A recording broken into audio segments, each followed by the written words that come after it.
কে শিবির করে, দায়িত্বশীলরা কোথায় থাকে, কারা হলো শিবিরের দায়িত্ব পালন করে।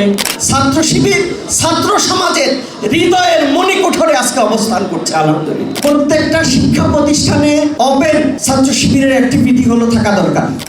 আমাদের পরিবার, বিশেষত আমাদের মা আমাদেরকে যেমন করে কল্পনা করেন, কিংবা আমার বাবা আমাকে যেমন করে দেখতে চান, আমার বোন ভাই হিসেবে আমাকে যেভাবে দেখতে চান, আমার সমাজ আমাকে যেভাবে দেখতে চান, আমার রাষ্ট্র আমাকে যেভাবে দেখতে চান, সেই রকম একজন আদর্শিক ছাত্র এবং মানুষ তৈরি করে হলো ইসলামী ছাত্র শিবির।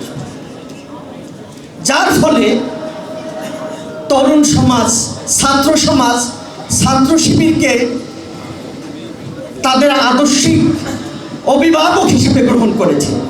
যে অভিভাবকরা ছাত্র শিবিরকে, যে ছাত্র শিবির যে অভিভাবকদেরকে অর্থাৎ সাধারণ ছাত্র সমাজকে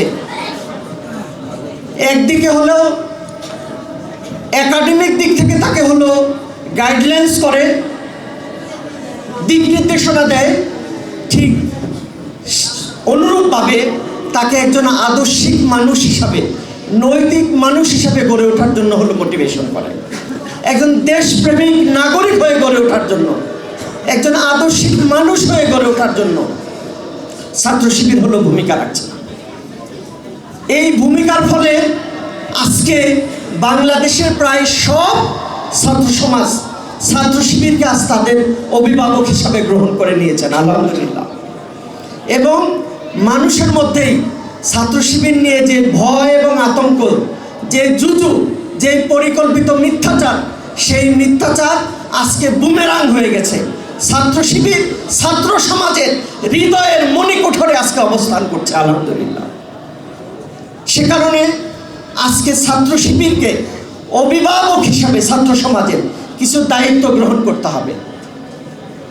অভিভাবকের দায়িত্ব থাকে না? থাকে? কথা বলো না কেন? যে অভিভাবক, একটা পরিবারের অভিভাবকের সন্তানের ব্যাপারে দায়িত্ব থাকে না? থাকে? থাকে। সেম ছাত্র শিবিরকে আজকে ছাত্র সমাজের অভিভাবক হিসাবে এরকম কিছু দায়িত্ব নিতে হবে। 1 নম্বর দায়িত্ব হলো ছাত্র শিবির ছাত্র সমাজের সুখে দুঃখে, বিপদে আপদে, কষ্টে, যে কোনো আনন্দে, সব অবস্থায় ছাত্র শিবিরকে হলো ছাত্র সমাজ কাছে পেতে হবে, তার পাশে পেতে হবে। পারবো ইনশাআল্লাহ? সকল বিপদে কাকে পাবে? কাকে পাবে? তোমাদেরকে পাবে।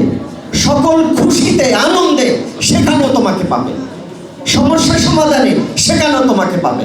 এইভাবে যদি তুমি বা আমরা ছাত্র সমাজের পাশে থাকতে পারি, তাহলে ইনশাআল্লাহ ছাত্র সমাজ হলো আমাদেরকে যে অভিভাবক হিসেবে গ্রহণ করেছেন, সেই জায়গায় আমরা দায়িত্ব পালন করতে সক্ষম হব। 2 নম্বর হলো আমাদের একটা বড় ক্রাইসিস হলো ছাত্র শিবির কারা করে প্রতিষ্ঠানগুলোতে, সেই ব্যাপারে ছাত্র সমাজের ক্লিয়ার ধারণা থাকে না। অর্থাৎ শিবির দায়িত্বশীলরা কোথায় থাকে, কে শিবির করে, কারা হলো শিবিরের দায়িত্ব পালন করে, তারা কে কোথায় ভূমিকা রাখে, এই জায়গাগুলো ছাত্র সমাজের কাছে ক্লিয়ার থাকা লাগবে, ওপেন থাকা লাগবে, পরিষ্কার থাকা লাগবে। এই পরিষ্কার যদি না থাকে, তাহলে তুমি তোমার অভিভাবকত্বের দায়িত্ব কি পালন করতে পারবা? পারবা না। সে কারণে প্রত্যেকটা শিক্ষা প্রতিষ্ঠানে ওপেন ছাত্র শিবিরের অ্যাক্টিভিটি হলো থাকা দরকার, ছাত্র শিবিরের কাজগুলো থাকা দরকার, দাওয়াত পৌঁছানো দরকার। এভাবে করে ছাত্র সমাজ ছাত্র শিবিরের সান্নিধ্যে আসার সুযোগ পাবে ইনশাআল্লাহ।